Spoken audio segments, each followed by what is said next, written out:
Now that we've seen call and apply, we can add one more piece, literally one more line of code that was missing from when we showed how to inherit from the event emitter to make sure that our pattern for inheriting in general is complete. And it's a pattern you'll see a lot when you look at Node.js code. All right, I just opened in my app.js file the greeter that we built previously.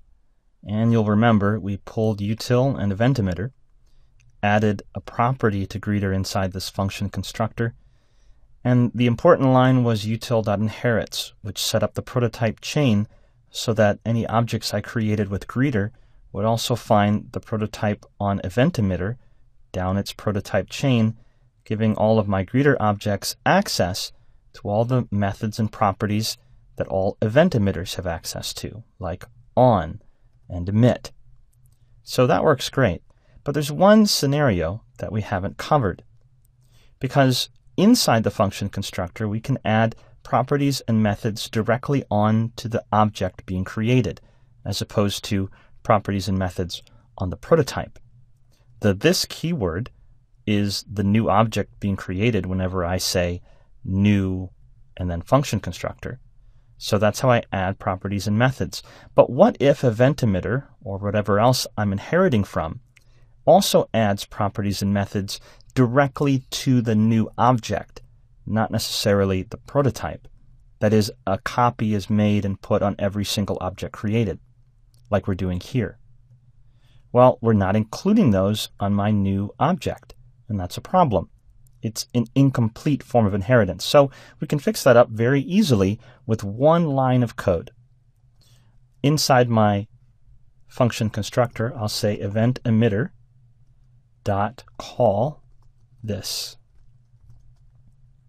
Now what does that do? Well, event emitter is a function constructor, and so when it's invoked with the new keyword, the this variable points to an empty object and it adds on properties and methods. But I'm overwriting what the this keyword is, so I don't need to use the new keyword. All I need to do is say run the function constructor and pass the new object that has already been created. Then inside the event emitter function constructor, I'll have a bunch of properties and methods added if there are any to it. And because this is passed by reference, because it's an object, then I can just keep adding on my own properties and methods to that new object. This is equivalent to what some would call, in other programming languages, the super constructor, meaning the constructor that I'm inheriting from. But the basic idea is simply this in JavaScript.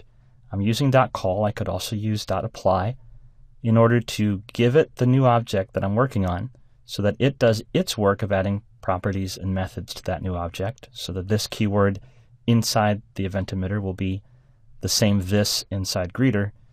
Add all of the properties and methods, add my properties and methods. And then the prototype chain is still set up the same way, so there are properties and methods available to all objects that are created from this function constructor. So this one line of code ensures that my object created from this function constructor has everything an object created from an event emitter would have. Just to make absolutely certain that we understand what's happening here, let's look at a slightly simpler example. I've gone ahead and made a new file here, app2.js, and in it I've put a function constructor that creates a person object. So it has two simple properties, first name and last name. And then on the prototype, we have a function called greet. And if I was to make then a new person, what would happen is there would be an empty object at first, which would be the this variable, and then that empty object would get these properties attached to it. And that would be it. But then I could call .greet because it would be on the prototype of that object, down the prototype chain. Now I want to make another function constructor. I called it policeman. And this object has its own special property called badge number. But I also want policeman to have everything that person has access to. So I used util.inherits and said policeman should inherit from person. And now I make a new policeman. And and call the greet function. What do you think is going to happen? Well, the greet function is available. But notice that first name and last name are undefined when I called the greet function. It said hello and then undefined, undefined. Why? Because util.inherits just connected the prototypes. It connected what's available to all objects being created from this function constructor. But the part here and here that actually attach properties and methods directly to the new object being created, the problem was this was never run, just this line here. So if I add person.call and then this, what happens is when I create a new policeman, this function is called, and because of the new operator, the this keyword points to an empty object. And then I run person and give that empty object to person, and since I'm using .call, the this keyword will be the same object as the this keyword here. Let's go ahead and attach the debugger to actually watch this happen. I've made a change so that I'm attaching the debugger to app2.js, and I'll just run it. So it calls util in, and we already know how that works. And then we have the greet method attached to the prototype. I run the inherit, and now I run new policeman. So I'll step into that. Now I have an empty object, the this keyword, which is ready to have its properties and methods attached. But before I attach the badge number, I say person.call this. We'll step into that. And now it ran this function, and the .call said that this keyword should be the particular thing that was passed in.